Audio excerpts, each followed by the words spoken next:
I'm available and around the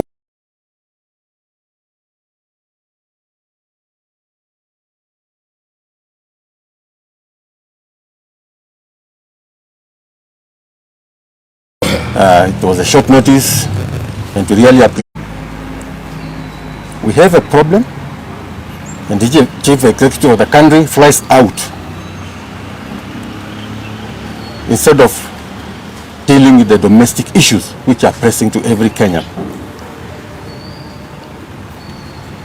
The strike that just ended has not only exposed the problems facing the country, but have actually shown a government that is inept, that's unable to govern, that is actually punishing the Kenyan citizens in all the affairs of their lives.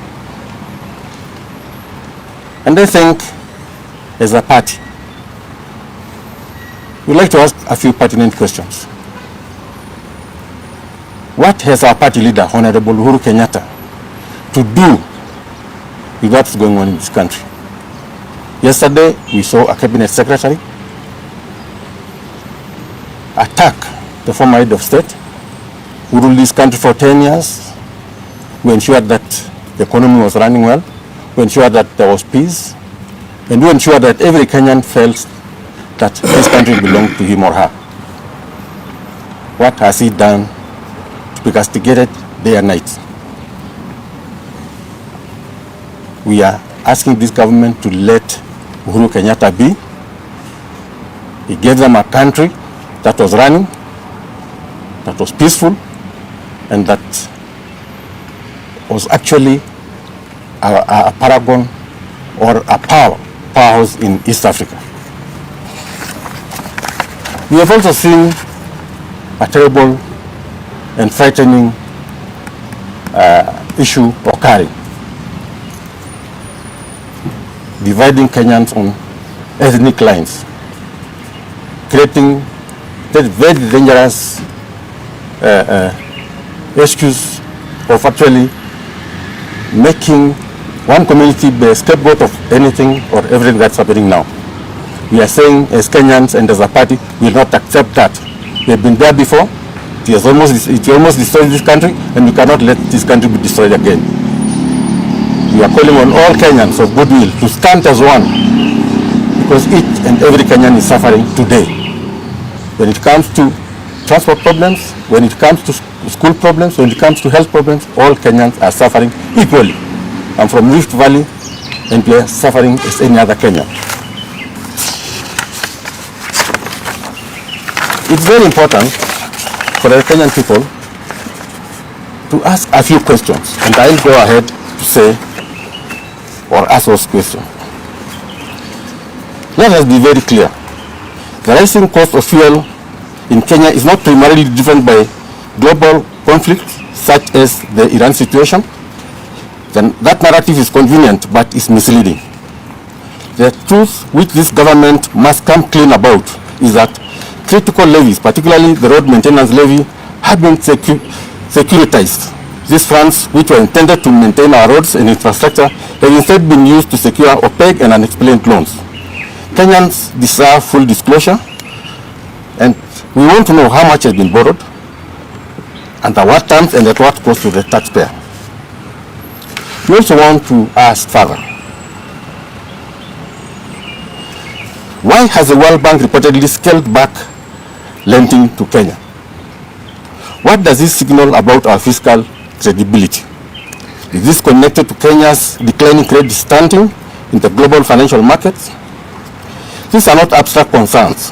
They directly affect the cost of living and the value of our currency, as well as the future of our economy.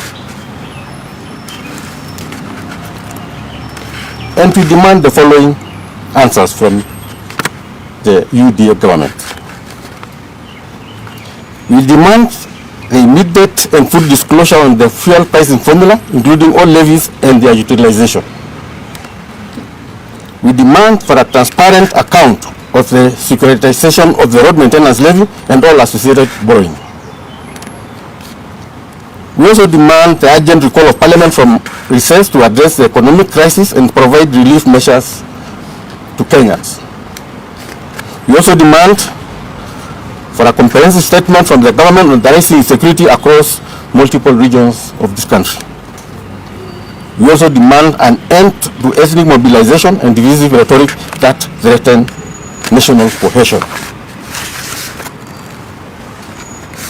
We also demand the immediate address of the perpetual grabbing of both public and private land by individuals in this government. We also demand that the corruption that has permeated all levels of this government be addressed immediately and all culprits be arrested. We have seen many members of this government who are paupers the other day become billionaires overnight and did not even hide it. Before I give my colleagues, I'd like to send my condolences and that of the party to all the families that have lost their children, the ordinary Kenyans who have lost their lives because of the inept governance of this regime. And we just want to tell them that we are there for them and we will always stand by them. And as a country, we must stand as one and say we do not want this kind of mismanagement of not only our resources but the lives of our people. Thank you very much. So I'd like to call upon the young man here to say something.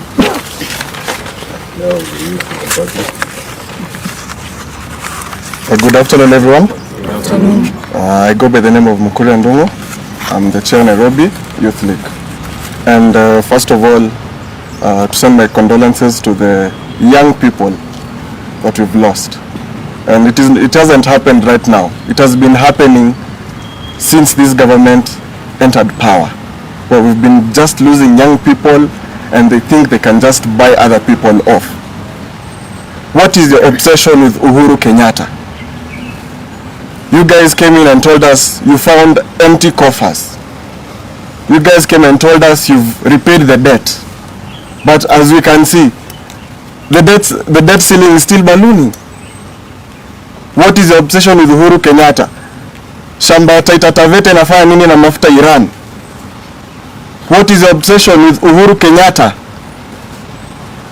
Every time an issue rises up in this country, you're now coming up with excuses that since we gave this person this chance, we should also give him a chance. My friend, 2027, you're going home. We are tired. Nowadays, this government is being run by a playmaker. We are seeing videos in boardrooms, someone saying, someone has tweeted, someone has put this in TikTok. They came and told us they were the brain behind Uhuru Kenyatta. My friend, sijui ni akili gani hiyo? We can see a 69-year-old person telling a 64-year-old person to retire. Speaker Wetangula, Mudhuri, Doinoke. No. We want this to come to an end. We have a purpose, and the purpose is to bring back this country to where it was. And Jubilee, we've done it. And I can assure the young people that this party has the interest of the young people at heart. If you recall, we are the people who called for Dr. Fred to come and vie and be a presidential candidate, not Uhuru Kenyatta. Uhuru Kenyatta is the only person during 2024 who stood with the young people and said, go and get what is yours. Mr. Omar, you're even going to a point Mzee Kenyatta is asleep. Mimi 25 na sijai muona. You want to tell me is the cause of the issue that we are having right now? We want a serious government. Lakini tunajua sio yenye iko sahi. So we are busy coming in together as the young people. Not only to take you home, but to make Kenya great again. Thank you. Nahitaji makofi mingi. Nahitaji makofi. I think a little bit of what has happened before. 2013, Uhuru went out of his way na akamchukua Ruto kama his running mate. Na Jubilee took a slogan ya kusema tuko pamoja. 2017, again, it was Ruto again running mate wa Uhuru. Jubilee put parties together na tukachukua slogan ya kusema bere pamoja. 2018, Uhuru goes out of his way, gets the late leader Amoro Odinga, and they have a great handshake. In the same spirit of twende bele pamoja kama Kenya. But immediately after that, after the 2022 elections, what do we see? An onslaught on Jubilee, an onslaught on Uhuru's family, vita baada ya vita, watu wanatamani nyama ya kodo yake, wengine wanaenda kusema mpaka wanaharibu jina ya Mama Kenyatta. We are out in the streets, tumefaa sufuria, tumeenda Limuru 3, all these things were being done by Kenyans. Sasa mwisho yake ni nini? What we saw 2 days ago, I don't know why this would want to corrupt. In KTN, Kasongo ende. Kasongo kila pale. What we saw in the last 2 days are Kenyans themselves organizing na kusema enough is enough. There was no single political statement that was uttered. Na kuna mwanasiasa tuliona pale akisema lolote. Na instead of the people in power addressing the issues that were being raised by Kenyans, Uhuru. Uhuru.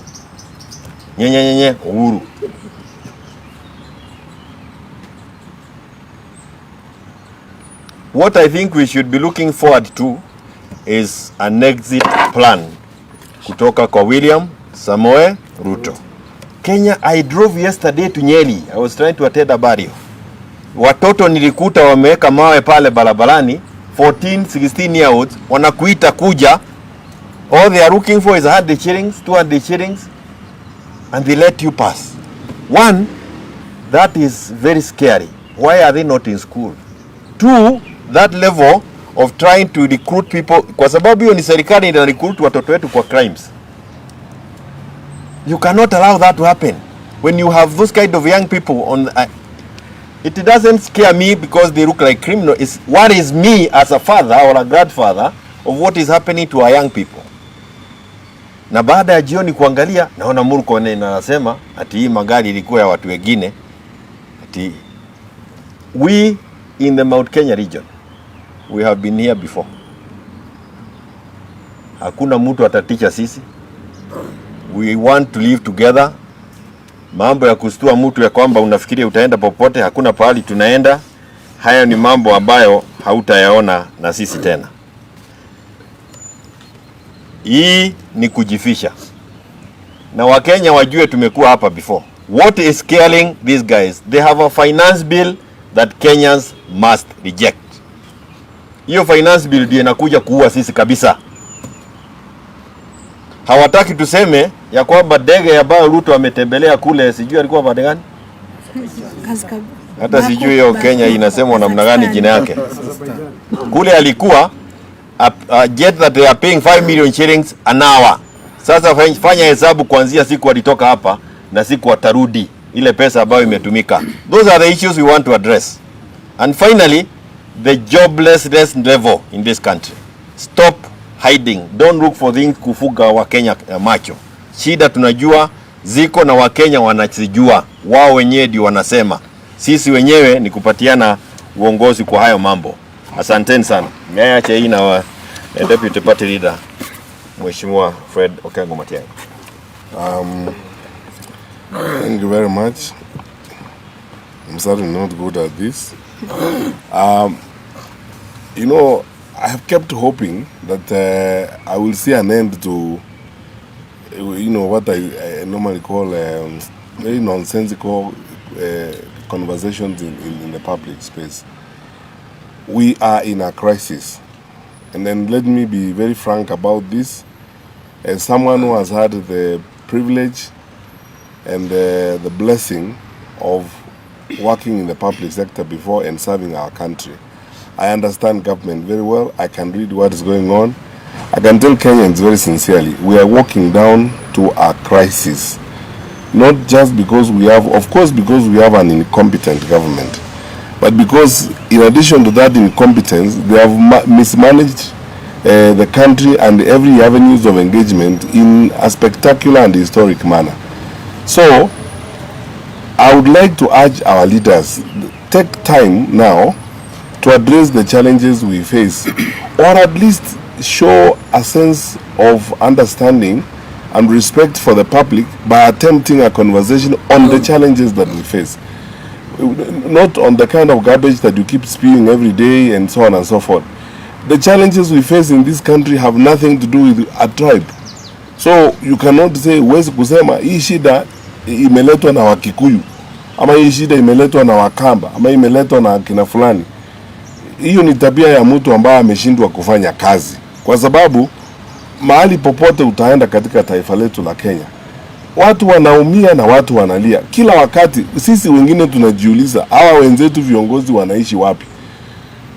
Because there isn't a part of this country I've gone to where you do not meet people suffering, young men and women who have deferred their university learning programs because they cannot raise fees.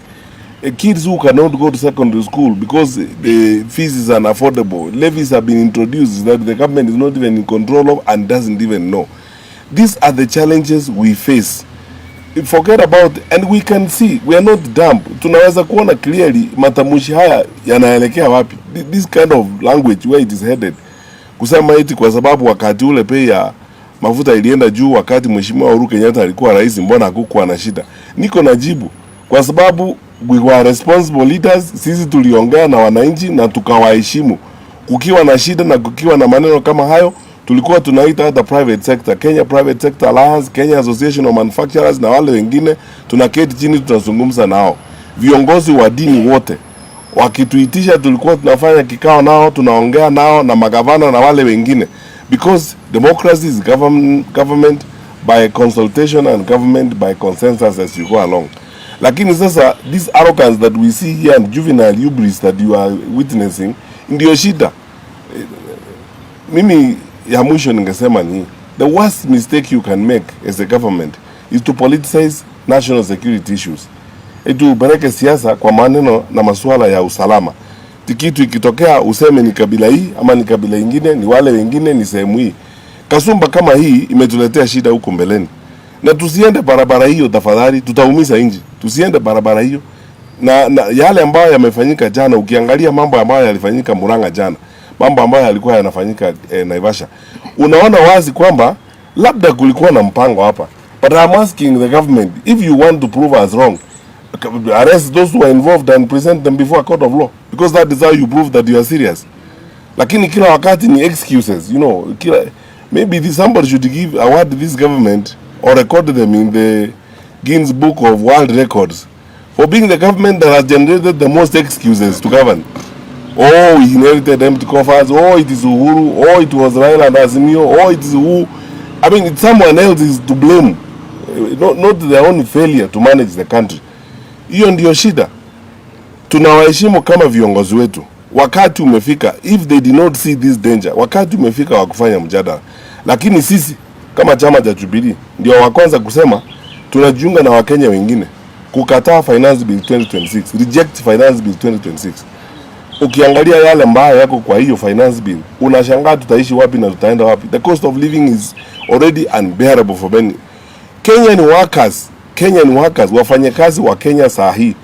Sijui kama kuna mfanyakazi Kenya hii ambaye anatarajia ama anatasamia kupata payslip.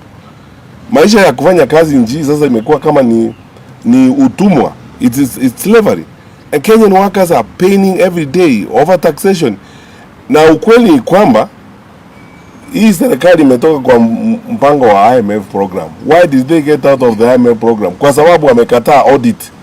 IMF inauliza audit. Na mnajua kwa nini wanakataa audit. Sisi zote tunajua kwa nini wanakataa audit. because they have refused to accept that audit. They have gotten out of the IMF program. Sasa they are trying to look for money to plug the holes through overtaxation. That is the truth. Tuambiane ukweli na tuambie wananchi ukweli yale ambayo yanafanyika. So whether you bribe leaders of the transport sector for a day or two to get out of the street, whether you intimidate them or whatever you do, the problem does not go away.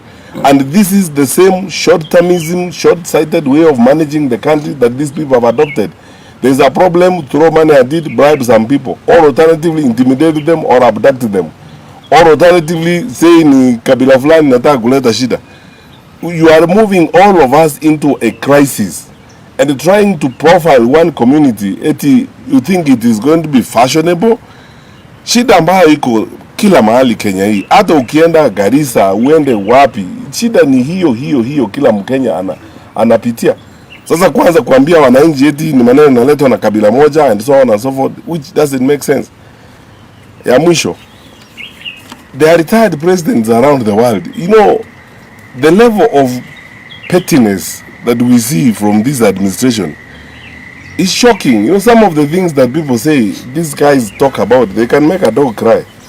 The president retired, and that's all. And serikali, unajua, if you cannot manage a retired president, honestly, what can you do? Utafanya nini? You know, managing a retired president is the easiest thing, because there is an act that says what that retired president is entitled to. Na mzee amefanya kazi yake, amepumzika, ako pale huko Ijaweri, anaendelea kuangalia mambo ya wajukuu wake. Sasa wewe kazi yako ni kila siku, even at the middle of the night you dream you are having a nightmare. Unaita Uhuru Kenyatta. You are going to call your wife or your girlfriend Uhuru Kenyatta in the middle of the night. Let's be serious, people. I'm telling you, let's be serious, people. Kenya deserves better. We have been independent for the last 63 years. We are respected around the world and in the region. We are asking our leaders, we are better than that. Is why in Jubilee we are saying we are better than this. We would like to change this administration because Kenyans deserve better. Deserve better leadership. And what would we do so that I don't concentrate on negatives only? We would introduce transparency and management of the energy sector differently from what you see these days. We will not engage in conflict of interest. We will not lead a government where we ourselves are doing business in the oil sector. Because in doing that, because of conflict of interest, we will not be able to regulate and manage the sector effectively. We will give an opportunity to all Kenyans. We will be transparent about what we do and accountable about public affairs.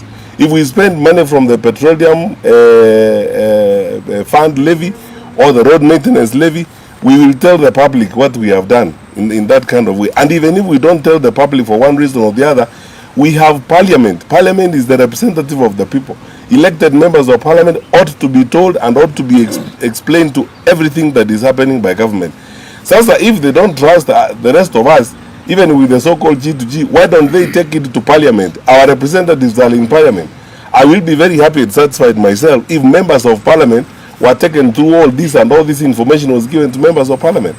Sasa hii ukora unaendelea hapa ya kuibia nchi ndio imetuleta mahali tumefika.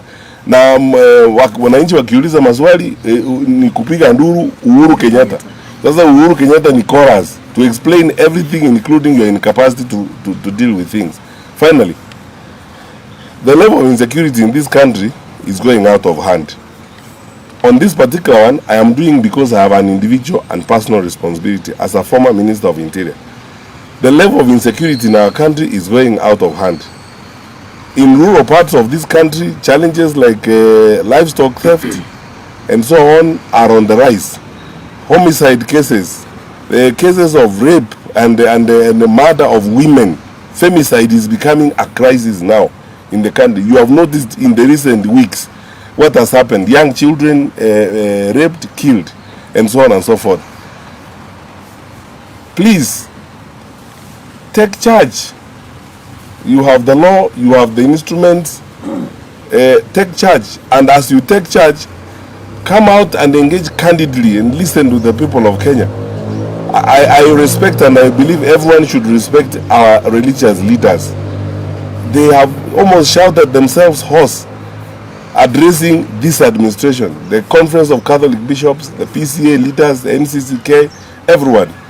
Please listen to those men and women of God, and government should listen. But for now, we will all be holding now public engagements ourselves as we go along with our members, discussing Finance Bill 2026.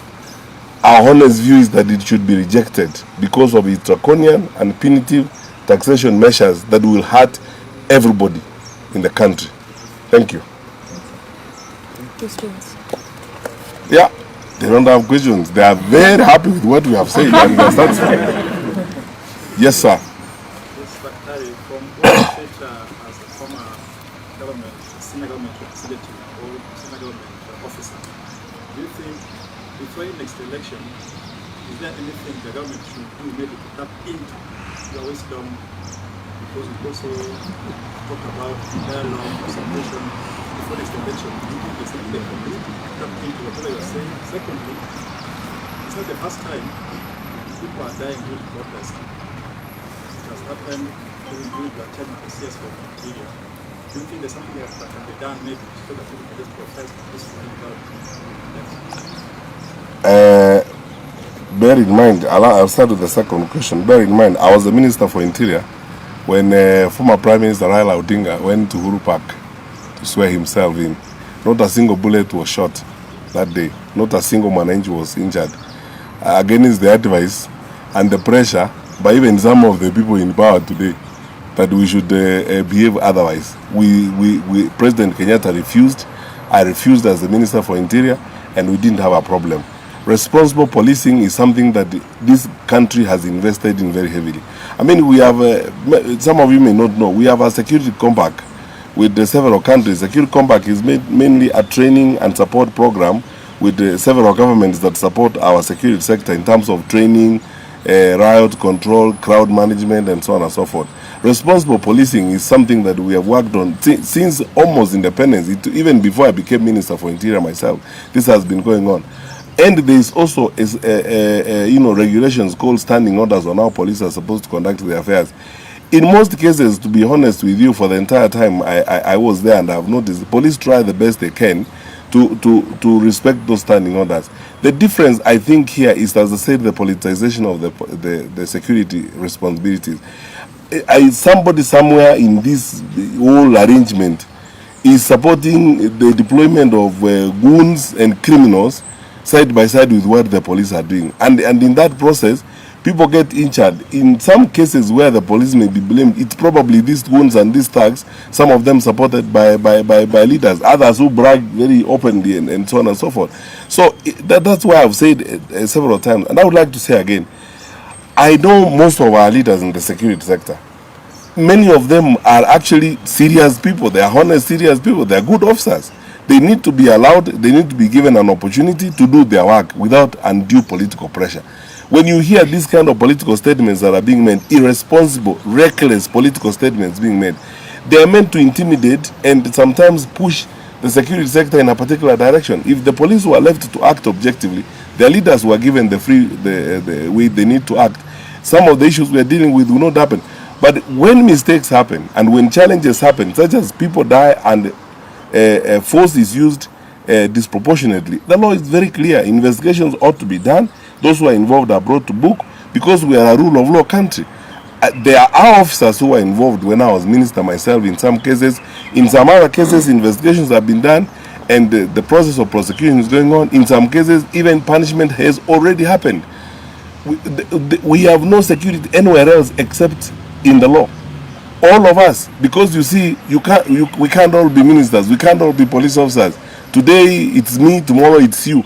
We are all equal before the law and we will be protected by the law. We say, let's follow the law. That's what we're asking our colleagues to do. As for whether or not there's any wisdom I have, the wisdom I have is to ask them to leave. Because the level of damage they have done to the country is irredeemable. And more painful, especially because I know and I understand the capacity of our country. I know what my country can do. I know what the people in this country can do. I've worked with so many public servants. I know what some of these senior public servants can do in an environment where they are given proper political support and there is will to do good. But I mean, right now, I have never seen, for the time that I have been paying attention, I never knew a time when there was such resentment even within the security sector teams themselves. And how do we know, ordinary citizens? Because now they are talking about it. Even politicization of deployment. People are lined up, in X number of commands in Nairobi. X number of them are placed in one ethnic community and so on, which you can tell clearly the reasons why it's being done. So they are not happy themselves. We are not happy, and that's why we think the best they could do to this country is to do a decent thing, and they know what the decent thing is. Yes, sir.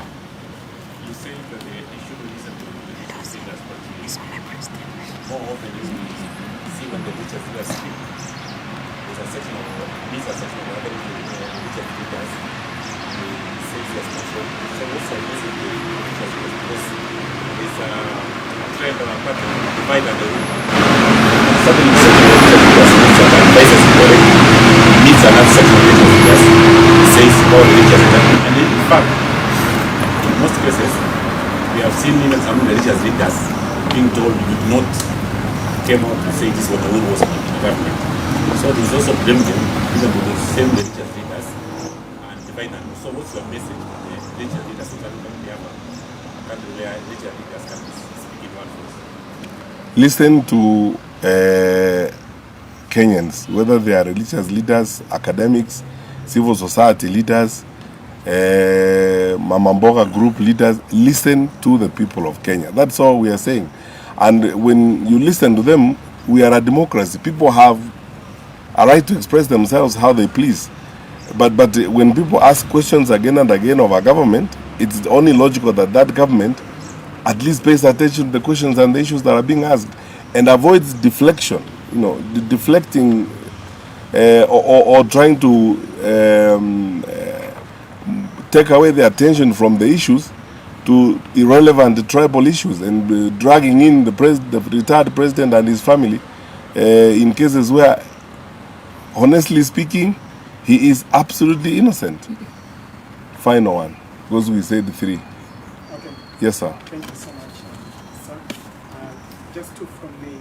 First of all, your take as a party regarding where the strike, the fuel strike that was called off, but actually was suspended for 7 days by a section of the Transport Sector Alliance, the way they call themselves. Do you think they represented the cause for many Kenyans who, are suffering and looking up to them? That is my first question. Then the second question would be in regards to the demands you have created as a party if they are not met in terms of disclosure of the fuel pricing formula and also more explanation regarding the alleged securitization of the fuel levy. If these demands are not met, what will be your next action? Well, first, when we make these demands as a party or when we ask these questions as a party, we also know that we are members in Parliament and members in the Senate. We'll do the best we can. We are a rule of law party, first of all. We truly believe that we should act and transact strictly according to the rule of law. So when we make these demands and ask questions about these disclosures, it is because we intend that is the way public debate should go on these issues. And it's upon government to decide whether they are going to be responsible enough and accede to these demands or raise these issues, because we're asking very basically for accountability. It's very basic accountability. I would not think twice about these issues because they are straightforward matters. And we'll continue ventilating through the institutions that exist. We also I don't believe and we don't think it's the right thing to operate the way you want to propose. We make these demands or else, and so on. We are a democracy. We have a point at which we are going to act, and that is at the ballot. We are asking these accountability questions on and on again, and we hope the government will be accountable enough and do what needs to be done. On the question of the strike, we supported the strike, and that's why we even rescheduled a meeting we had in Kiambu. Our party leader decided, let's stand with all Kenyans on this matter.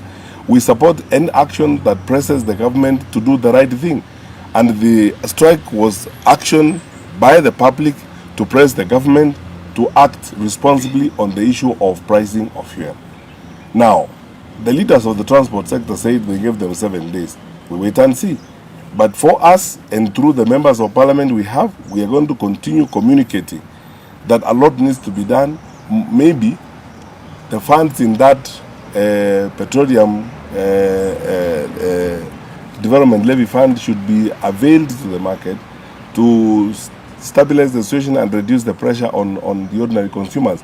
But there isn't much there anyway, to be honest with you. That's why I said the other day, I think we are in a crisis. There isn't much money there. Even if whatever is there was put out, it will not cushion us for long. And this is as a result of the decisions we have made. We may be having a crisis in the Middle East right now, but largely the current situation is as a result of long-term corrupt actions that we have taken, and they are going to bite us. So even if they went that direction, I don't think they will be able to cushion us for long. So the actual solution is to address the corruption, the conflict of interest, and what has finally brought us to this point. Thank you. Okay, sorry. This good man is going to, they will speak in another language to another audience, together with Angel Imbuti. Thank you. I wanted to address this on Gikuyu. Perhaps if you can, those who are not, we'll have two languages, the Ekegusi, led by the chairman, and then the Kikuyu to close the conference today. So I propose we begin with the chairman, so that he can speak to Abagusi people. Do we have Ekegusi? Yes. No, we don't have. Start. Oh, okay. Kikuyu. Watu ya mulima, okay. Asanteni sana. Ngwendaga kuga tugucemanitie muthenya wa umuthi ta kiama kia Jubilee Party gitongoretio ni murwiriri wa gite president Fred Okengo Matiang'I muthenya wa umuthi. Twina maundu meri peke yake. No tutana moiga wa mbere no twende gucakaya na family iria ciratigirwo ni endwa ao aria marorageirwo barabara muthenya wa ira na muthenya wa ira largely Monday na Tuesday. Kuri andu mararathirwo ni borithi na ni kuri andu marahurirwo ni mikora ironeka ta raruta wira na borithi na marakua. Family iria citigitwo ni endwa ao kiama kia Jubilee kiria gitongoragio ni Uhuru wa Kenyatta no kiende gucakaya na inyuo muno. Wa keri no twende kuga mundu wothe uroire ndotono, mundu wothe uroire miti arahura biashara ciene. Kiama kia Jubilee no kiende gwitigithania na mikora ya muthemba tocio na tuhoe thirikari enyite mundu wothe urathukangiria indo ciene ira, kana ni gucina ngari, kana ni kuhura nduka, kana ni kugutha ibeti cia tumia, kana ni gutengeria andu makimahuraga. Mikora yo yothe thirikari yonanie wendi wayo hari uigiririki wa security niguo manyite miitu iyo indo cia andu cirangagirwo. Wira munene wa thirikari kana muthamaki akinywa muma anyuaga ni undu wa kurangira mioyo na indo. Mioyo ni irorire na indo ni irorire. Koguo ta kiama kia Jubilee turetia uhoro wa kunyitwo na ihenya muno kwa mikora iyo. Na andu aria marathukiria indo ciao ta supermarket ikuria gwitu andu metagwo Maguna na andu aria angi othe Nyeri na Kukunge na Ikuru na Ivasha macokerio indo ciao, indo cia aria angi cicokagio cigicokio. Uguo ni tukwendaga kuwa guta kiama kia Jubilee. Wa keri tugucemanitie haha tondu Uhuru wa Kenyatta ni atuikite ngunia ya kuhuragwo ni mundu wothe waigua tagandite maguru. Ni tukwenda kurugama na murugamo umwe ta kiama kiria atongoragia gukuma minister wa ugitiri wa thiini na kunyararithia miario ya mwandiki munene wa kiama kia UDA Hassan Omar. Tumere miario muraririe ti miario migima, miario muraririe ni miario itari na kiene na ni kurira murorira wira uria uri wanyu o to uria kwiragwo nyaga iria yonire githaka gikihia na handu ha kura kana ihorie mwaki yaubekire kiongo kiayo muthanga-ini. Iyo yari nyaga ngigu muno, ndagika 5-10 cigithira yahite na igatuika nyama ya hihio kuri hiti cia githaka. Thina uria wina bururi wa Kenya ndagika eno makiria muno uria urehetwo ni tondu wa wagi wa wira wa andu aria nini. Thina uria wina guo Kenya eno ni tondu urehetwo makiria muno ni undu wa feturu kuhaica maguta na dithru. Maundu mau mothe ni maundu mangiariririo, maundu mau mothe ni maundu mangikwo undu mathire no handu ha gwika uria kwagiriire. Thirikari irugamirirwo ni Murkomen mena Hassan Omar na andũ arĩa angĩ othe monete ũndũ ũrĩa mũhũthũ mũno nĩ kũruma Uhuru wa Kenyatta, ũndũ ũrĩa mũhũthũ mũno matongoretio nĩ Speaker wa National Assembly na mũthuri ũcio aroconoka mũno tondũ ndegie gũkorwo ena uge we nĩ mũndũ wa kũhakikisha bunge nĩ ĩrathiĩ na mbere kuona atĩ Kenyatta na family yake nĩyo thĩna wa bũrũri ũyũ.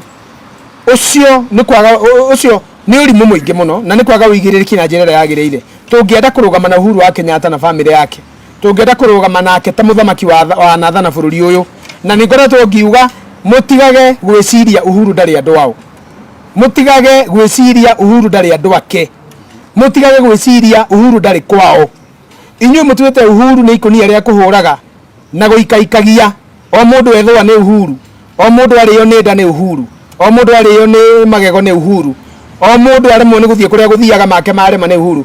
Nĩ twamũkania na tondũ mũndũ akanagio aga kũigua akona nganga mbute, tũtikwenda kũigua Uhuru Kenyatta akĩgwetanio na thĩna ũrĩa wĩ gũkũ bũrũri-inĩ kwambĩrĩria ũmũthĩ. No ongũkorwo no mwende kũmũgweta, thiĩi bunge muamend constitution atĩ mũndũ no athiĩ makĩria ma tamu igĩrĩ. Hĩndĩ ĩyo Uhuru nĩ egũcoka arũgame atwarithie wĩra ũrĩa warĩ ho. Wakorwo nĩ mũrenda Uhuru atirege akĩgwetwo, thondekai gatiba acoke arũgame rĩngĩ, tũmũthure. Akenya mamũnyoteire ta maĩ werũ-inĩ, tũmũcokerie thamaki. Okorwo nĩ mũrenda gũtinda mũkĩmũgwetaga, okorwo gũtingĩhotekeka, rutai Uhuru kanua-inĩ kanyu, eheriai Uhuru meciria-inĩ manyu, rekei mũthuri mwega ahurũke na tũcũcũ na tũcũkũrũ na tũguka twake magĩthaka mbirigũri kana mĩteng'eranio. Tiganai nake, rekei arute wĩra ũrĩa ũrĩ wake. Arutire wĩra wake akĩneana bũrũri ũyũ na rũhiũ rwa ũthamaki na thayũ, na mũthenya wa kũneana rũhiũ rwa ũthamaki arumirwo ta mwana, agĩcinĩrwo mbere ya thĩ yothe. Mũthuri mwega hakuhĩ aite maithori, na rĩrĩa arĩkia wĩra wake na athiĩ no mũramuma thutha. Maya Ngai mume thutha rĩngĩ inyuĩ, ũguo nĩguo ngũmwĩra, mumume thutha rĩngĩ nĩ mũgũtũkora irima rĩu mũramũthogotha. Wa kerĩ na nĩguo wa mũico, no twende kũria thirikari ĩno ĩũrie nĩkĩ kĩratũma Ethiopia, na nĩ bũrũri ũtarĩ na iria, a landlocked country, ũrendia maguta 180 na ithuĩ tũrendia 240. Ethiopia nĩ bũrũri landlocked, maguta ma Ethiopia mangĩ mageraga gũkũ, mangĩ makagera iria rĩa Itune, marĩa mangĩ makagera Indian Ocean, magerete bũrũri wa Somaliland. Rĩu rĩ, bũrũri ũcio ũrendia maguta raithi gũkĩra witũ nĩkĩ? Uganda maguta mena raithi gũkĩra Kenya, Tanzania taguo, Burundi na DRC maguta mena raithi. Ũrĩa tũngĩreyũria ũmũthĩ tũtagũtinda tũkĩũrania ciũria cia kurumana na gũcinũrana, nĩkĩ kĩratũma maguta magĩe Kenya goro? Wa kerĩ, wa mbere makĩria mũno nĩ tondũ maguta mararehwo bũrũri ũyũ nĩ kambuni cia mĩitũ. Ĩno yetagwo G2G, G ya mwena witũ nĩ kambuni cia mĩitũ. Eheriai mĩitũ ĩyo mũrehe maguta marehetwo nĩ arĩa mangĩendia maguta na profit. Wa kerĩ, thiĩi bunge, eheriai magoti marĩa matarĩ ma bata, mũcoke mũhĩtũkie emergency kit ĩtagwo subsidy fund ya gũkution Kenya mĩeri 5 bilioni 100 cikio mĩeri 5 twendagĩrio maguta 150 160 na twathiĩ mũno mũgĩtwenderia 170. Tũkũgũra tũrute wĩra. Tigai kũherithia mũingĩ, thirikari iguai makaya mao na mũtige gwetha gwa kũũrĩra. Gũtirĩ kũndũ mũngĩũrĩra nĩ mwathurirwo, na tondũ Ngai nĩ amũteithĩtie mũtigĩtie mĩeri 13 mũ replace nĩ Matiang'I na ithuĩ. Mĩeri ĩno 3 umai na thayũ nĩguo tũtikanamume thutha. Ĩno 13 thondekai maũndũ, rekei andũ marĩe na manyue, rekei ũgitĩri ũkorwo ho, rekei ng'ombe citige kũiywo, rekei barabara cigĩe na ũgitĩri, na rekei ciana ithome gĩthomo kĩhũthe. Mũira mũinũke, tondũ kũinũka nĩ mũkũinũka, no mũkainũka atĩa? Tũngĩenda mũkainũka na thayũ, tũtikanathiranĩre na inyuĩ, tũnengere bũrũri ũyũ mũndũ ũrĩa ũngĩũhota wĩtagwo Matiang'I, na kĩama kĩrĩa gĩgũkorwo gĩgĩathana gĩkorwo gĩ kĩama kĩa Jubilee Party. Asanteni sana. Mũthuri agweta kaũndũ nĩ MCA wa Uhuru wa Kenyatta kũrĩa Ng'enda Ward Icaweri. Thank you mũno Deputy Secretary General. Ngwendaga kuga mũgĩkũyũ augire gũtirĩ kĩndũ kĩega kiumaga hega. Atongoria aya a ikero cia igũrũ cia thirikari ĩno reke mekarange na maguta mao, tondũ nĩ ũndũ wa kĩeha mũno atĩ wonereria mũtongoria kamera ta ĩno no kara kuoya ambĩrĩrie kwaria ũhoro wa mũgathe Uhuru Muigai wa Kenyatta. Ũhoro ũrĩa tũrakoretwo nao wa andũ kũgoma nĩ ũhoro wĩgiĩ maguta, na nĩ moĩ o nĩo marengaga maguta na kĩndũ gĩtagwo road maintenance levy fund. Mbeca icio ciagĩrĩirwo gũkorwo ciũka county government tũthondeke bara citũ cia kũingĩra kũrĩa matũũra-inĩ. Kuma tũke mbunge ithuĩ amwe aitũ tuonete mbeca icio o rita rĩmwe igũrũ wa gũkũ ha Kiambu no igana mirioni ĩmwe tuonete peke yake. Twathiĩ kũrĩa gĩcagi tũrorio bara tũgathondeka rĩ rĩu nĩ igũtha rĩnene mũno he mũndũ wa kawaida. Nĩ matige gũtũhenia tondũ nĩ tũĩ mbeca icio na mongerera mathiaga kũrutithia mbeca icio wĩra ũngĩ. Ũndũ wa kerĩ, mbeca cia thibitarĩ nĩ mararega kũhe thibitarĩ citũ ici cia SHA. Macikarĩire matirenda kũrĩha thibitarĩ citũ. Rĩu mũndũ ahota kumĩra gĩcagi to bara nĩ gĩthũkire matienda gũtũhe mbeca tũthondeke bara. Akinya thibitarĩ gũtirĩ na ndawa tondũ nĩ moĩ nĩ maregete na mbeca icio. O ũguo twauga haha nĩ tũtige kuona atĩ mũtongoria wa gĩkĩro kĩa igũrũ mũno okĩra rũcinĩ no kwaria cia Uhuru, hwaĩ-inĩ no Uhuru, akoma kĩroto no Uhuru. Reke marote no nĩ maramenya kahinda kao ndĩgokĩte. Ithuĩ tũtikũrota ũhoro wa thirikari tondũ warota ũhoro wa thirikari ĩno no ũhagũke no ũkue. Asanteni sana. Asanteni sana.